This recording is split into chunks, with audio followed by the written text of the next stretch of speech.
Hi, Dr. Ramsey Choucair. I'm a board-certified plastic surgeon in Dallas, Texas, and today we're going to continue talking about different topics in plastic surgery. Our video today is about how we assess aging in the lower eyelid.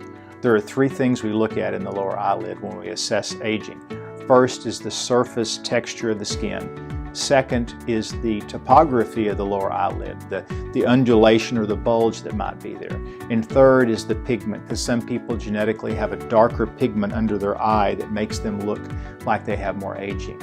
All of those things have different treatment modalities. For the surface texture, I like to use the analogy that if you take a sheet out of a dryer and you throw it on the bed, there's loose wrinkles everywhere. You pull it tight and you've made the sheet smooth, but you haven't ironed the wrinkles out, and that's what the surface of the skin is like. That requires ironing the skin, which is a chemical peel or a laser.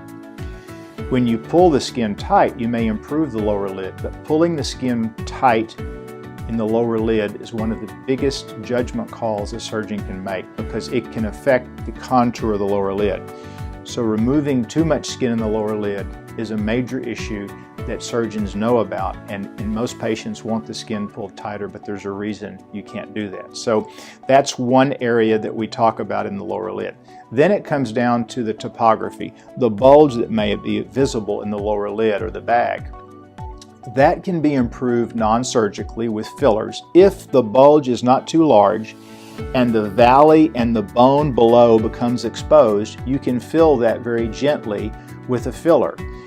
We use a blunt needle because it's safer and it hardly causes any bruising in most cases.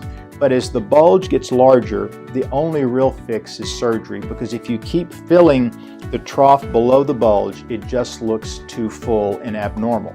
The surgery for the lower lid is such that it requires usually a week to 10 days of recovery if you wind up needing surgery to take the fat or the bulge and improve it.